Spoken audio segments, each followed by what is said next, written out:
Oyentes, queridos compañeros, tengan ustedes muy buenas tardes. Daniel Garazo tiene el gusto de saludarlos en esta nueva puesta en el aire de Yo nací en este país. Un espacio en donde pretendemos que la memoria no descanse. Correspondiente a este martes 29 de julio del 2025.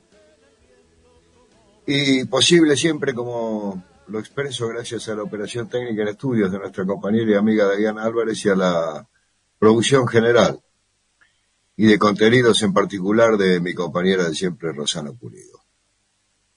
Vamos a tener un invitado hoy en el programa para tocar temas de actualidad. Él es un analista de política internacional, se llama Omar Groisman, conduce Y el Mundo Sigue Andando, que se emite todos los jueves a las 20 por Radio Asamblea.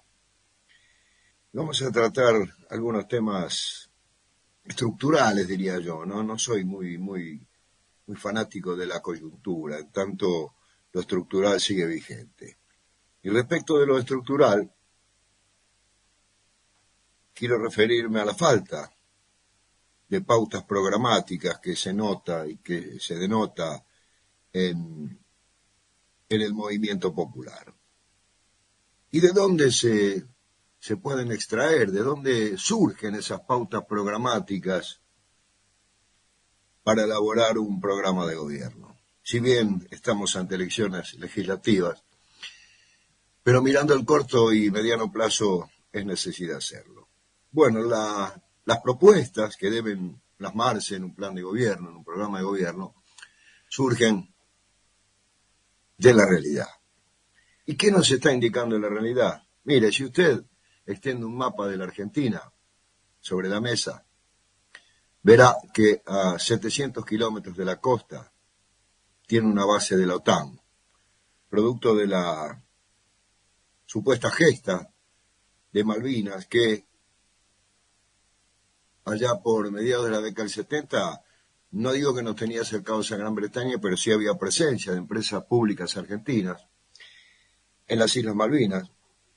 Hubo algún acercamiento para la devolución de la soberanía, o por lo menos encaminarlo más seriamente, que todo esto se diluyó con la aventura bélica del 82, que algunos llaman gesta, y de la cual solo rescato a los soldados conscriptos que fueron conminados a ir a pelear.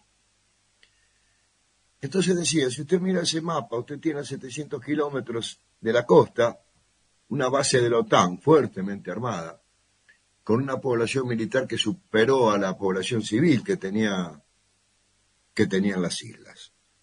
Eso como base o fundamento para la entrada a la Antártica y dominar el paso austral y dominar el Atlántico Sur, con sus riquezas hidrocarburíferas y tícolas. Pero si usted va para el norte y trepa el río Paraná, se va a encontrar que tiene allí una vena abierta por donde se saquea, a través del comercio exterior, se saquean las riquezas de la nación, a través de puertos privados, con una flota naval mercante que no tenemos, con todos los mecanismos que yo describí en el programa pasado para poner en marcha este saqueo. Si usted mira cada provincia y el territorio en general, notará que los servicios públicos esenciales están todos en manos extranjeras. También notará que un conjunto de multinacionales, en función monopólica, dominan el mercado, dominan los precios, como también lo dominan la moneda, los exportadores a través del comercio exterior, especulando con divisas que generalmente se fugan. Y por si esto fuera poco, el sistema que articula el territorio devastado, esto es el sistema ferroviario, del cual ahora ya se dio, según resolución salida en estos días, producto del decreto 67 del 2025, o resultado de ese decreto, la privatización del Belgrano Cargas. Esto es las líneas San Martín, Belgrano y Urquiza, que van a dejar de transportar nuestras riquezas, y a diferencia de la privatización que se hizo en los 90, esta nueva privatización en ciernes incluye la venta de los activos, es decir, se van a vender los vagones y locomotoras. Ya no es el Estado quien los entrega en concesión, sino que va a ser un activo a vender, material rodante, con lo cual nos hace pensar que, producida la privatización y vendidos los activos, ¿qué pasaría? ¿Qué resguardo tiene el Estado para continuar un servicio del cual no contaría con su material rodante tractivo y remolcado para poder rescatarlo, entre otras cosas? Pero esto no se termina aquí. Decíamos la falta de una marina mercante ante la escasez de dólares, que reservando el 50% de bodega podría tener un ingreso más que interesante, a la par que reactivar la industria naval y mover la industria en general a través del navalpartismo, que sería el equivalente de las autopartes en la construcción de automotores. Esto dicho muy someramente, pero falta todavía la frutilla del postre.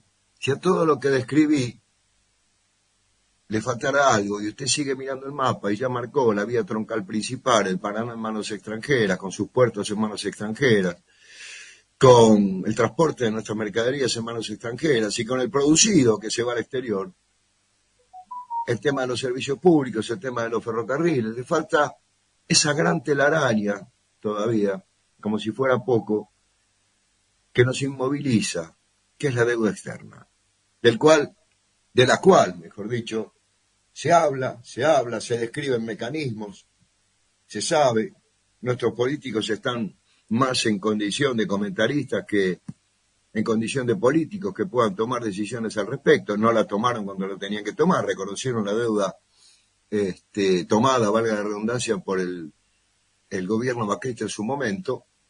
Y ahí tiene usted esa telaraña que aerroja, inmoviliza, pauperiza, deriva fondos, con lo cual dejan de permitirse realizaciones de infraestructura trascendentales, estructurales, que debemos hacer, y que va a ser pagada por varias generaciones. Bueno, este es el panorama negro de una colonia que ni siquiera es próspera.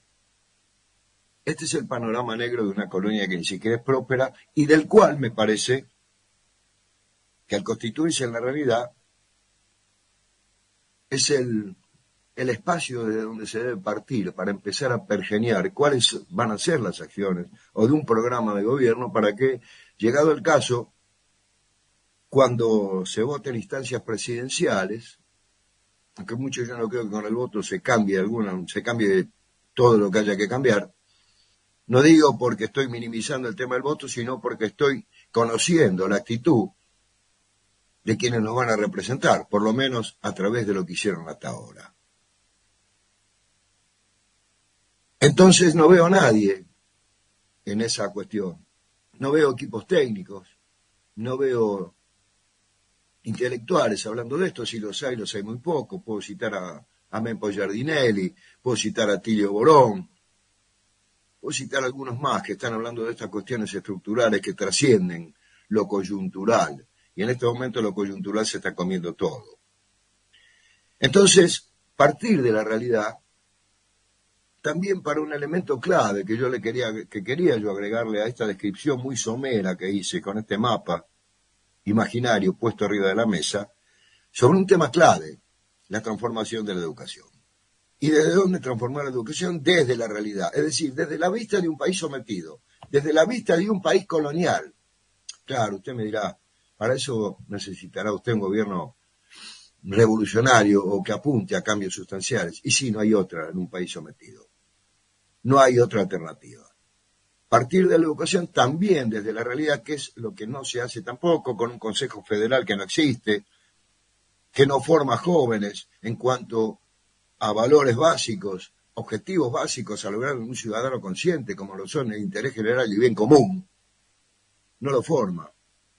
Desde la Quiaca hasta Ushuaia y desde el Océano Pacífico o desde la cordillera de los Andes hasta el Río de la Plata. También en la educación se parte de la realidad, aunque sea una verdad de perogrullo, pero tampoco es esgrimida. Y como si esto fuera poco, no saben, la semana pasada tuvimos la palabra del nuevo virrey, de Peter Lamelas, que muestra lo que es el imperio y vuelve a desmentir a aquellos que decían que el imperio no existe, que vivimos en otro mundo, que las relaciones son otras, que la globalización ya pasó y ahora los nacionalismos. ¿Qué nacionalismo? ¿De qué nacionalismo me están hablando?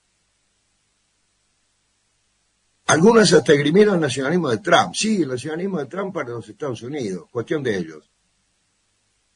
Este nacionalismo que se está destilando en Argentina, sacando excepciones, no sirve. No sirve el nacionalismo católico, no sirve el nacionalismo oligárquico, no sirve el nacionalismo sin pueblo. El único nacionalismo posible en una nación sometida y explotada es el nacionalismo popular revolucionario, aquel que deben encarnar los movimientos populares. No hay otra salida. De todo esto vamos a hablar después del tema musical que vamos a irradiar seguidamente con el compañero Omar Groyman. Pero repito, la realidad como único basamento posible, la realidad de la nación como único basamento posible para establecer un programa de gobierno con objetivo fundamental que es liberar de una vez y para siempre a la nación argentina.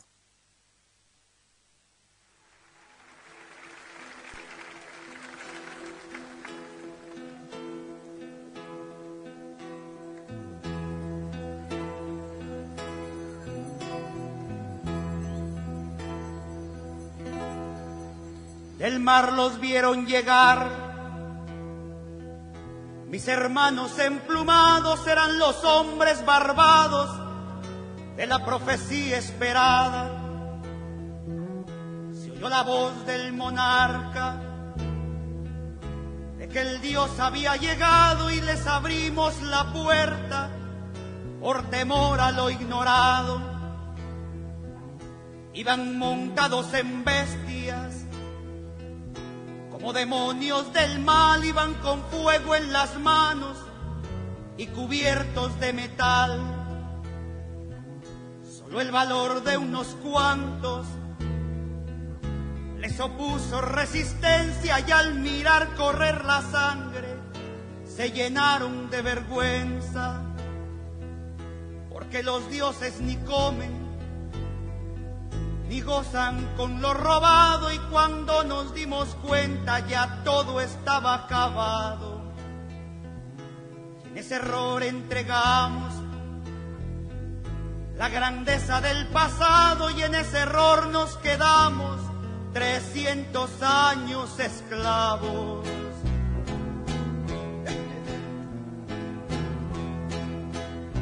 Se nos quedó el maleficio de brindar al extranjero nuestra fe, nuestra cultura, nuestro pan, nuestro dinero. Hoy le seguimos cambiando oro por cuentas de vidrio y damos nuestra riqueza por sus espejos con brillo. Hoy, en pleno siglo XX, nos siguen llegando rubios y les abrimos la casa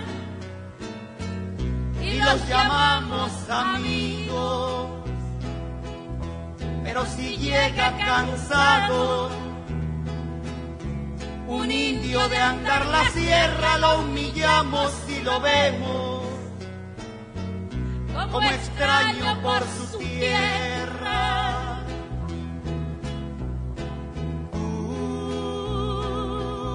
Hipócrita que te muestra humilde ante el extranjero, pero te vuelves soberbio con tus hermanos del pueblo.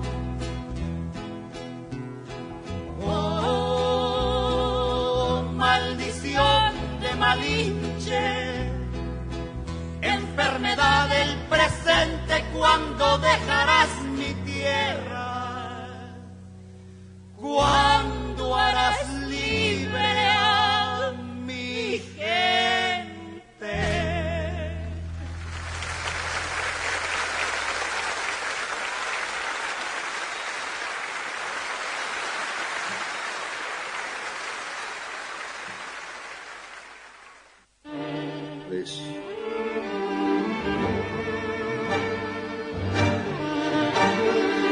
Escuchábamos a Gabino Palomares y a Amparo Ochoa La maldición de Malinche, en una interpretación que se hiciera ya por el Concierto para la Paz en Centroamérica, producida la Revolución Nicaragüense. Como les decía, tenemos a nuestro invitado en línea, compañero, Omar Groisman, que es periodista, que es analista de política internacional, que conduce los jueves a las 20, y el mundo sigue andando por Radio Asamblea. Querido Omar, buenas tardes. Daniel te saluda. Galazo, ¿cómo te va? ¿Cómo te... Bien, ahí escuchando un poco del Malinche que estaba pasando. Qué maldición la de Malinche, qué real, ¿no? Y qué actual. Así es, sí, es como que hay cosas que no nos podemos... Bueno, miramos para otro lado, pero no deberíamos mirar para otro lado. En fin, es lo que estamos acostumbrados. Pero yo creo que ni vos ni yo miramos para otro lado, ¿eh? No, nosotros no, la sociedad mira para otro lado. Sí, vos y yo somos partes de la sociedad, pero por desgracia no somos mayoría. Hay una gran mayoría que mira el consumo, qué me voy a poner este fin de semana, dónde voy a ir, el perfume, la pinchita de moda, la ropa de moda y todo eso, ¿no? Y sí, esto es así, por eso el consumo. Por eso cuando algunos no digo nostálgicos, pero apuntan sí un poco a la nostalgia cuando te dicen respecto de la delincuencia, por ejemplo. ¿Qué tiene que ver con el consumo? Preguntarás vos. Yo creo que tiene que ver mucho, porque allá por los 40, 50, el bombardeo mediático en una propaganda de alpargatas, en una propaganda de un jean si lo hubiera, o de una blusa, digo con términos de entonces y artículos de entonces, no era el bombardeo mediático que tenés consumista hoy, llevado al paroxismo, en donde prácticamente si vos no tenés cierta marca no existís, y eso exaspera a aquel que no lo puede adquirir, y bueno, empieza a pensar algunas otras cosas, ¿no? Es lo que yo pienso. Aparte, los mensajes contradictorios e histéricos, si vos recordás, propagandas de hace 50 años, 40 años, los buenos momentos en la vida eran acompañados por un cigarrillo. Las grandes desgracias en la vida eran acompañadas por un cigarrillo. El cigarrillo siempre presente. Lo mismo pasa con el alcohol, una buena copa, un buen vino, un buen whisky, o una buena ginebra, qué sé yo, o un borracho indeseable.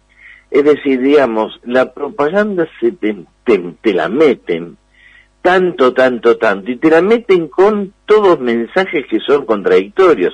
Había una gran marca de cigarrillos que se asoció a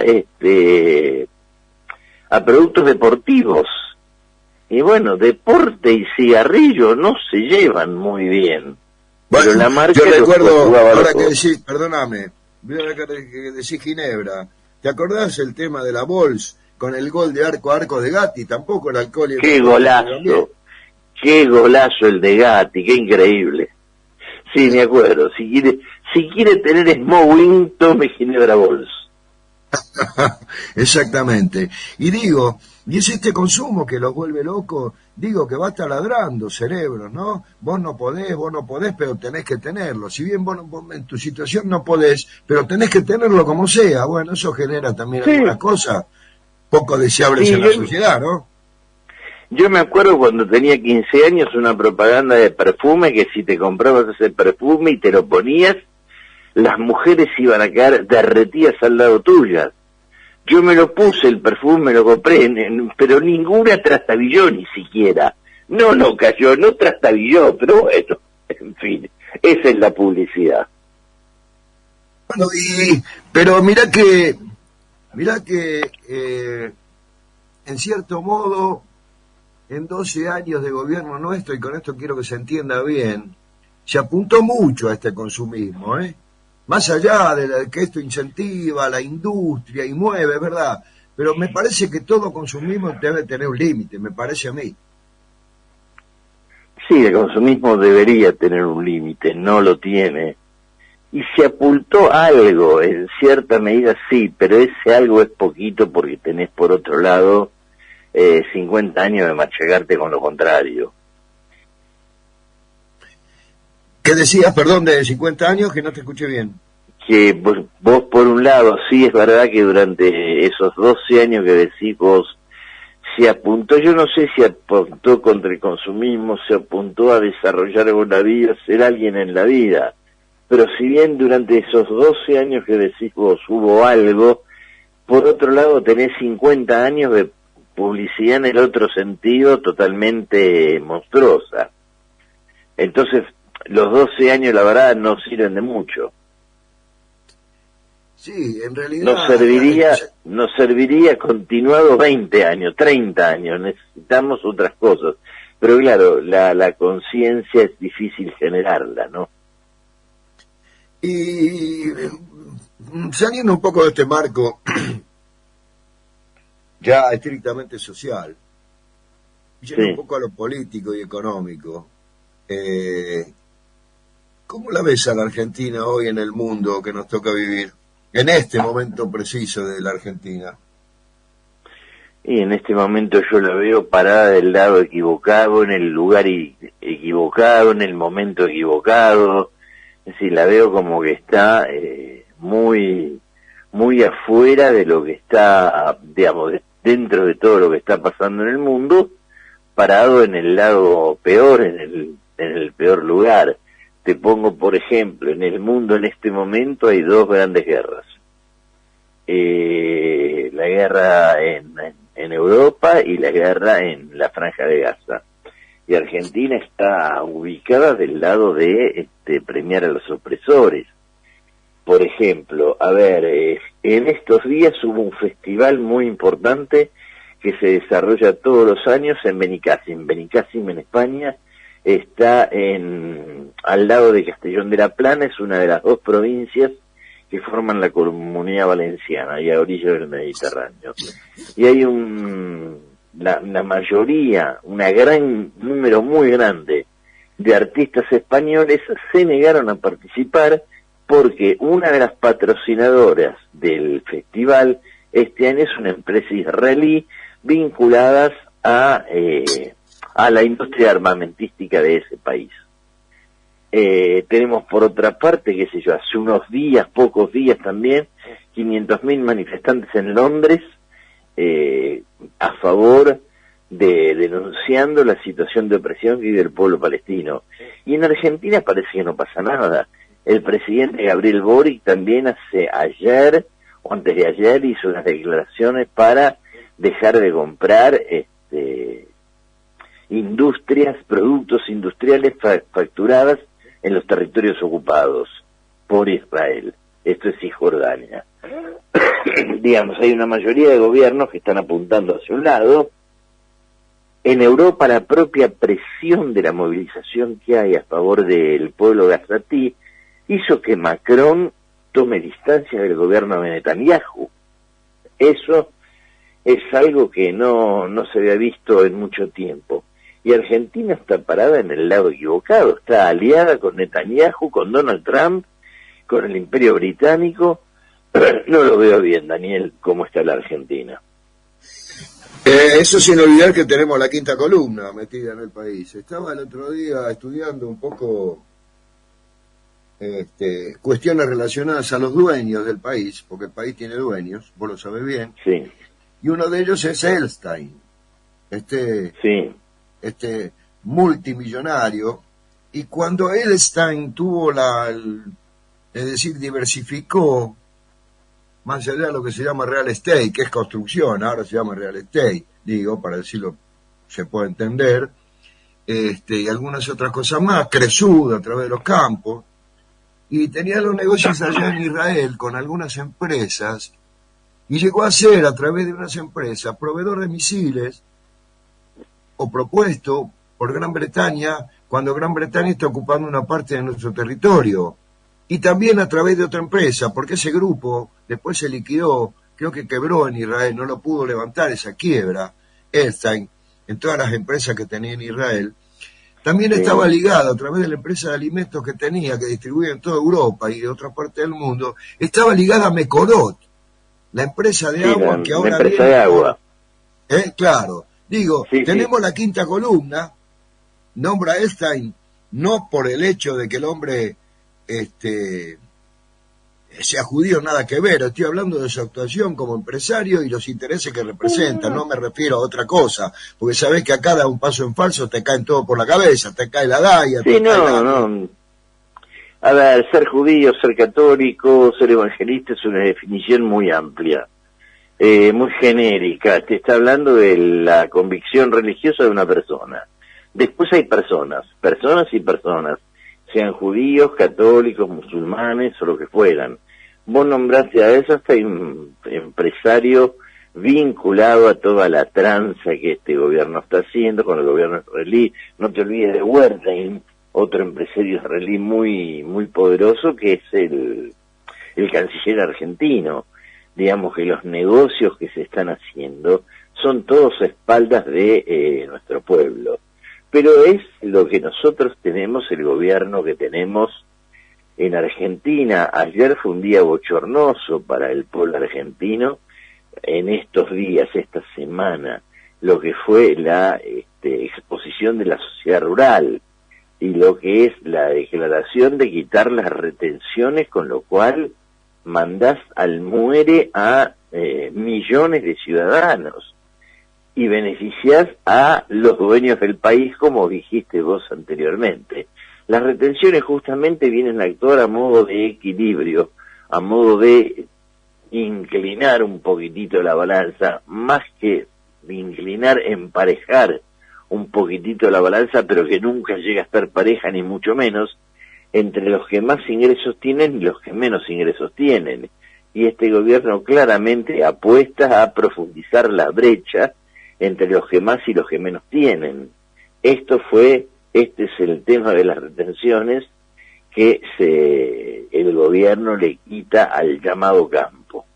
Vos sabés que tuve la suerte de no ir nunca a la sociedad rural, porque vos sabés, y lo sabés mejor que yo, que es el único lugar en donde un toro campeón tiene más atenciones que un peón rural. Sí. Yo a la rural recuerdo haber ido cuando me llevaban en la primaria obligado, las excursiones de la primaria a la sociedad rural. Por motu propio yo tampoco fui nunca. Y como si eso fuera poco, recordar también cómo se adquirió el predio, ¿no? Se adquirió a precio vil, que eso motivó acciones de la justicia también. No sé, creo que fue el gobierno macrista que se lo vendió, ¿no? No me acuerdo qué gobierno, cuál es el gobierno que se lo vendió, no me acuerdo. Sé que hubo un acuerdo, creo que estaba Menem, donde había una cantidad de cuotas y facilidades que le habían dado para pagar, y como siempre pagaron la primera cuota y nunca jamás se volvió a pagar nada. El gobierno de Néstor creo que intentó recuperar el predio para Nación, pero la oposición del macrismo en ese momento fue muy fuerte, y toda la movilización que se logró la sociedad rural, que finalmente tuvo que retroceder sobre sus pasos el gobierno de Néstor Kirchner. Pero no recuerdo exactamente quién fue el que le dio el predio a la sociedad rural, que, digamos, funciona por lo menos desde que yo tengo uso de razón. Estamos hablando cerca de 70 años. Sí, pero aparte digo, cuando no se forman generaciones en el sentido que la tenés que formar, y en esto involucra la educación, creo que esto alguna vez lo hablamos, Sí. Vos sabés que este sector, que es un sector minoritario, poderoso, y el que recoge la mayoría de la renta del trabajo argentino a través de la explotación agropecuaria, vos lees los comunicados durante la dictadura genocida y a través de toda la historia, y ellos hacen confluir, porque ellos hablan de los intereses del país cuando hablan de sus intereses. No, son sus intereses, pero ellos los engloban como los intereses del país. Bueno, esa idea ha aprendido más que hoy nunca, ¿no? Hoy más que nunca, para decirlo mejor. Hoy más que nunca, y en alguna forma, cuando hablan de los intereses del país, en su lógica tienen su razón, porque para ellos el país tiene dueños que son ellos mismos. Y de alguna forma, en la conducta de la mayoría de los gobiernos argentinos, hay excepciones que no, hay gobiernos que miraron por los intereses de nuestro pueblo, pero la mayoría han puesto la lupa sobre los intereses de las minorías y han atendido los intereses de las minorías. Y no me refiero solo a los militares, Hubo muchos civiles que también se sumaron a esa política, a esa actitud. Y así lo estamos pagando, así nuestro pueblo está en unas condiciones de pobreza, ya de miserabilidad muy grande, porque bueno, si te vas por cualquier barrio de la ciudad de Buenos Aires y ves gente durmiendo en las calles, en fin, un panorama dantesco, diríamos, en la pobreza y en la desolación. Contrasta con Brasil, por ejemplo, una buena noticia: Brasil, ayer fue retirada Brasil de la lista de países con necesidades, con los países con hambruna. Ya lo había logrado Lula en 2014, volvió en el trienio 19-20-21 Brasil a integrar esas listas, último año de Temer y primeros 2 años de Bolsonaro, cuando fue empobreciéndose Brasil y volviendo a entrar a esa lista, y ahora sale ayer gracias a las políticas de Lula, al plan de Lula para luchar contra la desnutrición. Nosotros vamos por otro lado. Argentina incrementa constantemente el nivel de gente por debajo del índice de pobreza. Para salir de esa lista que tiene la FAO, el Organismo de Naciones Unidas para la Alimentación, tenés que tener menos del 2,5% de la población en situación de necesidad. Brasil lo tiene. Y hay otra noticia que comentábamos el sábado respecto de Cuba, ¿no? Y los BRICS. Sí, es decir, Cuba se abre la posibilidad de su ingreso a los BRICS. Ya es casi formal su adhesión a los BRICS y la modificación, digamos, de lo que es todos los efectos negativos que viene arrastrando desde no sé hace cuántos años, sacamos la cuenta, la Revolución Cubana producto del bloqueo americano. Y es como que ahora a través de los BRICS ya el flujo de alimentos, de medicamentos, que es lo que más se necesita en la isla, va a modificarse. Y por otra parte, y esta era la noticia que comentábamos, Cuba entra en el Banco Mundial de Desarrollo, este banco que dirige Dilma Rousseff, la expresidenta brasilera, Banco de Desarrollo de los BRICS. No me acuerdo el nombre exactamente del banco, pero es este organismo creado hace unos 4 años para contrarrestar las presiones del Banco Mundial, donde sí hacían préstamos a los países en situaciones económicas bravas, complicadas, pero para ahogarlos un poco más. Ahora es todo lo contrario. Son préstamos con una tasa de interés y una forma de pago que te ayudan a salir adelante.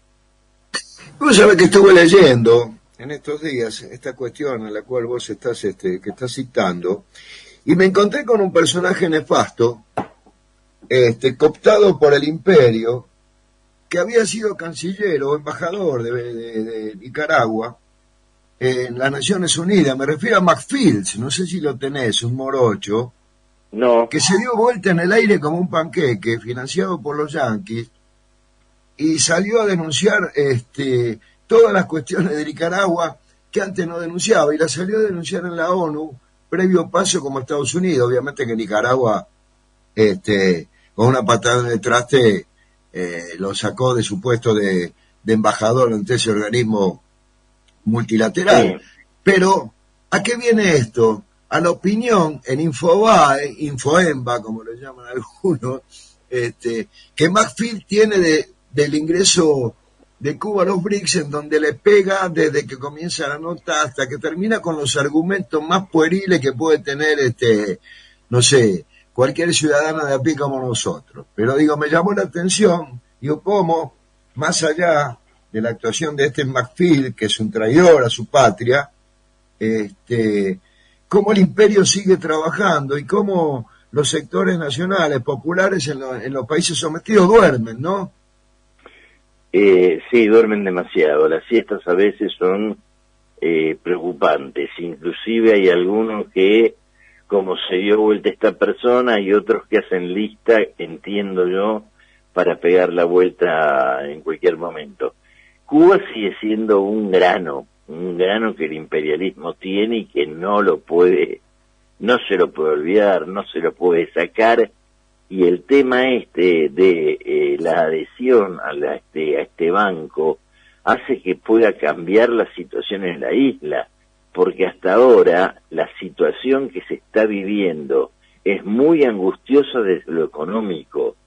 Es una situación, el bloqueo ha hecho efectos, muchos efectos, ha lastimado mucho la calidad de vida del pueblo cubano, que muchas veces ha sobrevivido estoicamente y otras veces porque no tuvo más remedio, también hay que decirlo. Hay mucha gente que se hubiera ido y hubiera cruzado de veredas sin ningún problema, pero mayoritariamente creo yo que el pueblo cubano se mantuvo firme a su gobierno, firme junto a su revolución. Esta ayuda de este nuevo banco creado por los BRICS, Brasil, Rusia, China, India y Sudáfrica, más los que ingresaron hace un año, puede cambiar, seguramente va a cambiar la realidad de la isla, donde se va a salir de la pobreza en la cual se está viviendo. Y esto para el imperialismo es una muy mala noticia, porque si no los pudieron quebrar cuando los mataron de hambre, pero ahora olvídate, ya denla por perdida, muchachos, porque no vuelve nunca. Esta es la realidad de Cuba. Todo Sí. seguirá todavía, habrá que trabajar también, y hay serias presiones en contra del ingreso, del acercamiento a los BRICS de Venezuela, de Nicaragua también, de Bolivia. Evidentemente el imperio está jugando todas sus fichas, poniendo toda la fuerza que tiene, toda la capacidad de presión que tiene para boicotear el ingreso de estos países, porque no pueden permitirse perder nada, menos en su patio trasero. Es como que lo necesitan en el patio trasero íntegro. Y hasta ahora le está haciendo el juego, el número uno es el presidente argentino, pero también la presidenta peruana, el presidente ecuatoriano. Hay como determinados presidentes que están jugando a favor. Y hay otros presidentes que están dejándose presionar, están en tires, en aflojes. Ahora tenemos una pelea muy fuerte entre Lula y Donald Trump por las retenciones que le quiere poner a Brasil, y creo que por ahí van las presiones contra Brasil para que tome distancia Lula de Nicolás Maduro. Otra de las presiones del imperio es en este momento muy fuerte contra Claudia Sheinbaum en México, que hasta ahora lo viene manejando bien. Pero, bueno, tenemos que entender que la economía mexicana es altamente dependiente de la economía americana. Entonces, bueno, ahí hay un entredicho a ver cómo se resuelve. Día a día, yo creo que la posición de Estados Unidos se debilita más, pero la capacidad de daño que tienen es muy grande. No tenemos que olvidarnos de eso. No, de hecho se trata, así lo defino yo, del imperio más criminal de la historia del mundo, ¿no? Esto me hago cargo de lo que digo. Pero nombraste palabras, imperio, imperialismo, que no las escucho en boca de los supuestamente nuestros. No, parece que el imperio no existiera, porque hoy es un deber de aquel que milita en todo movimiento nacional, movimiento de liberación, que yo no sé si ya el peronismo es un movimiento de liberación, lo digo claramente y soy peronista, lo digo, no sé si encarna hoy el perfil de un movimiento de liberación nacional, pero digo, hoy deberíamos ser todos cubanos, todos nicaragüenses, todos venezolanos, digo, esto va de suyo, pero no lo escucho, como tampoco escucho imperio, imperialismo, liberación, dependencia, digo, nos han robado este lenguaje, como decía Cook. Sí, no es de hoy esto, ¿eh? Yo recuerdo, tuve una pelea fuerte hace más de 30 años, 35 años por este tema, en la cual yo dije imperialismo, y me dijeron que era un atrasado, que estaba fuera de época, fuera de foco, claro. ¿Cómo es imperialismo? Y le pregunté, ¿y cómo lo llamás? Y me contestaron una pelotudez tan grande, Estado sobredesarrollado del capital. Ah, la mierda, macho, qué definición tan rebuscada. No, mira, es más fácil decir imperio, se entiende lo que estás diciendo. Bueno, pero sí, hay toda una intelectualidad media estúpida que intenta, no sé, quedar bien con quién, o poner palabras o frases rimbombantes a cosas que no lo son y que te desvirtúan lo que son. Es imperio, son tus enemigos, son los que te quieren aplastar la cabeza, son los que te dominan. Les cambiaría el nombre el día que ellos cambien de actitud, cosa que no va a pasar. No, yo creo que no va a pasar, está claro que no va a pasar. Respecto al panorama latinoamericano, ¿cómo lo ves, Omar, hoy? Mira, hoy estoy contento, buena noticia que llega desde Colombia. Por primera vez en la historia de Colombia, un expresidente fue condenado, Álvaro Uribe Vélez, símbolo de la derecha, líder de la derecha, fue alcalde de Medellín, gobernador de Antioquia. Antioquia es la provincia cuya capital es Medellín, y posteriormente 2 veces presidente de la nación. Acusado seriamente él y toda su familia de actos de corrupción, pero aparte de haber desarrollado todo un aparato ilegal para combatir a la guerrilla, algo que nosotros llamamos terrorismo de Estado, en las cuales incluye desaparecidos. La cantidad de desaparecidos en Colombia que se denuncian los organismos de derechos humanos son 50.000. Bueno, ayer concretamente fue condenado. La justicia colombiana dictaminó una condena contra este expresidente colombiano. El día viernes se va a conocer la sentencia, cuántos años de cárcel. Se habla de una condena que iría entre 4 y 8 años de cárcel. Algunos vaticinan que podría ser hasta 9. Tal vez para la cantidad de personas que murieron o están desaparecidas es muy poco, pero es algo. En un país, no nos olvidemos que tiene 8, no sabemos cuántas bases americanas hay en Colombia, 8, 9, no se tiene idea exactamente. Un país aparte dominado por el narcotráfico, un país donde hubo los carteles del narcotráfico fueron muy fuertes, llegaron a asesinar inclusive un candidato a presidente de la República, Luis Carlos Galán, y con la historia del tristemente célebre Pablo Escobar Gaviria y todo lo que implicó en la política colombiana. Que la justicia de este país haya tomado esta decisión es algo que sorprende gratamente. Esto es en cuanto al panorama, lo más lindo del panorama latinoamericano. Me gustaron las declaraciones de Boric, por otro lado, ayer diciendo que no van a comprar productos israelíes que sean manufacturados en los territorios ocupados, ni tampoco de empresas que tengan que ver con la seguridad, fabricantes de armas, municiones, etcétera, con las cuales se está asesinando al pueblo palestino, a niños palestinos, dicen exactamente, pero bueno, yo lo hago extensivo a todo el pueblo palestino. Lo de los niños es el horror en extremo, pero condeno todas las muertes. Es algo bueno que del gobierno de Boric.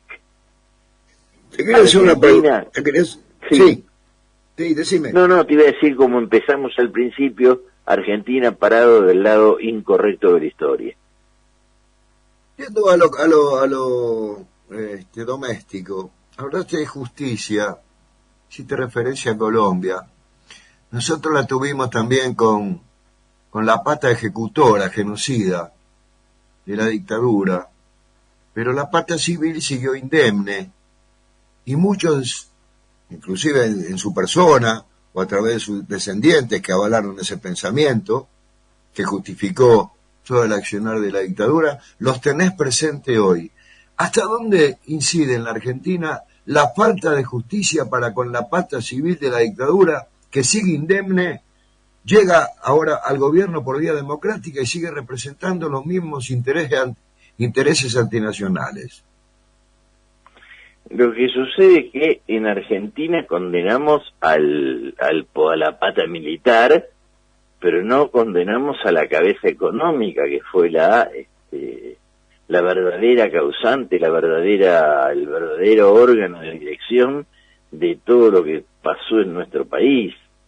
Hablamos siempre de dictadura militar y tendremos que decir de dictadura cívico-militar, cívico-eclesiástica militar, pero fundamentalmente económica. La dictadura instauró un plan económico y por eso fue la dictadura. Te comparo con Colombia, es lo mismo. Digamos, también el poder económico en Colombia es el que desarrolló todas estas cuestiones, pero allí nunca tuvieron dictadura. Entonces, esta condena es mucho más política, es más profunda, porque es contra un presidente civil. Nosotros tuvimos condenas contra dictadores, que es más fácil, y a los responsables civiles, entre ellos Martínez de Oz, por ejemplo, la cara más visible del neoliberalismo en Argentina, antes que Cavallo posteriormente también, siempre se fueron a dormir a su camita y en paz, nunca les pasó absolutamente nada. En Colombia hoy es un paso más adelante. Esperemos que esto de los vientos latinoamericanos que sacuden, que mueven, haga que algún día llegue esto a Argentina a modo de conciencia y se pueda también juzgar a los verdaderos responsables del desastre, que no fue solamente la dictadura, desastre que se intensificó a partir de 1976, pero que en realidad arranca mucho antes. ¿Cuándo arranca?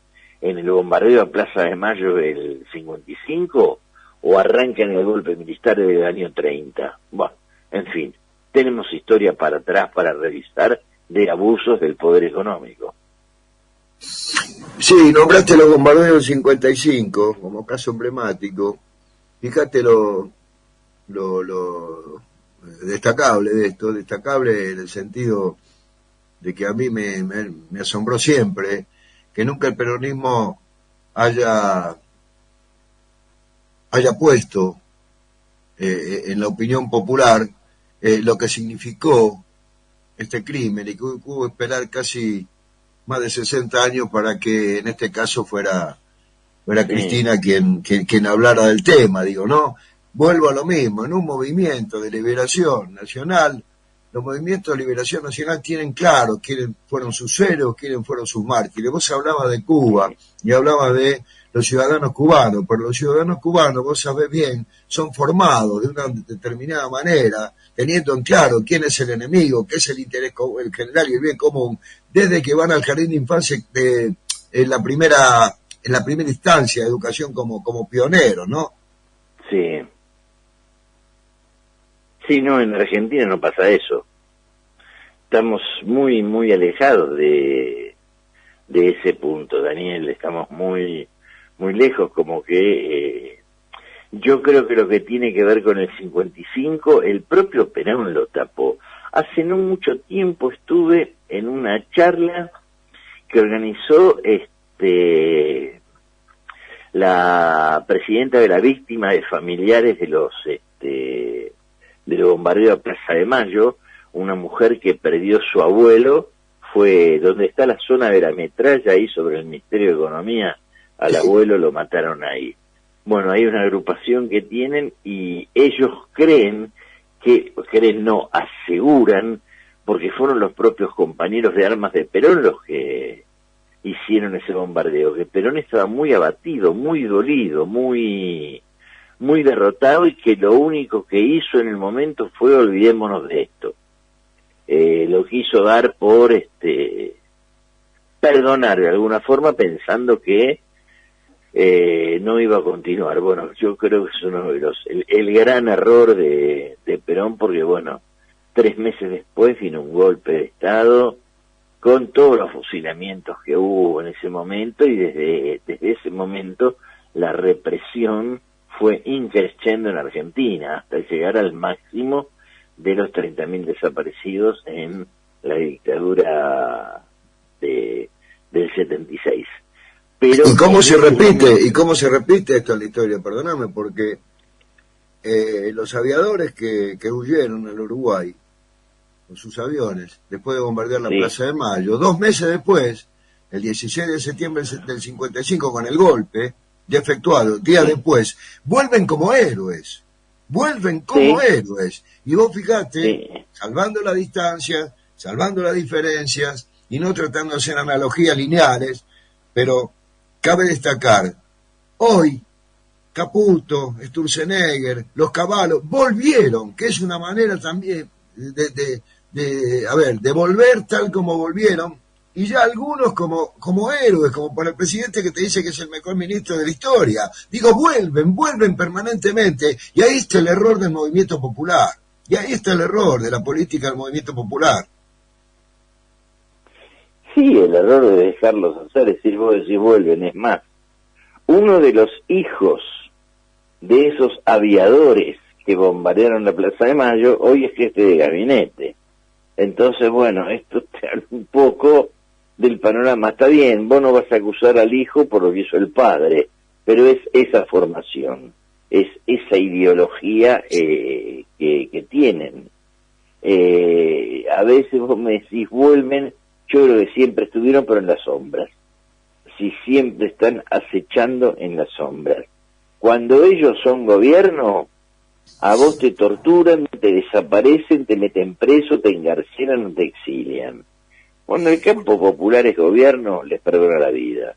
Bueno, es una reflexión que tiene que hacer el campo popular muy fuerte. Yo creo que el que está fallando en Argentina es el campo popular, que no logra poner el punto sobre las íes, no agarra el toro por los cuernos. Entonces es como que de una vez por todas el campo popular tiene que ejercer la autoridad. Cuando gana una elección, la autoridad que emana de las urnas, la tiene que ejercer y no dedicarse a perdonar, amnistiar y decir lindos discursos de cara al futuro que nunca se cumplen. Sí, yo hablaba en el editorial que hice acerca del Estado, de dónde, la necesidad de un programa de gobierno. Pero ¿de dónde surge el programa de gobierno? Y el programa de gobierno, surge de la realidad que vos tenés en un país, porque si no, no tiene sentido. ¿Y cuál es la realidad hoy de la Argentina? Y la de un país sometido con una base de la OTAN a 700 kilómetros de la costa, que explota los recursos hidrocarburíferos e hictícolas, sin la articulación territorial por el tema del ferrocarril, con la vena abierta del Paraná, por donde fluyen y se se fugan todas las riquezas, con todos los métodos de evasión, elusión, triangulación, sobrefacturación y demás, en puertos extranjeros, sin marina mercante, con los servicios públicos en manos extranjeras, y si fuera poco eso, encima, como una telaraña, una deuda externa que te inmoviliza. Yo no escucho a ninguno de los nuestros hablar de este cuadro de situación. ¿Vos los escuchás? Y a ver, Daniel,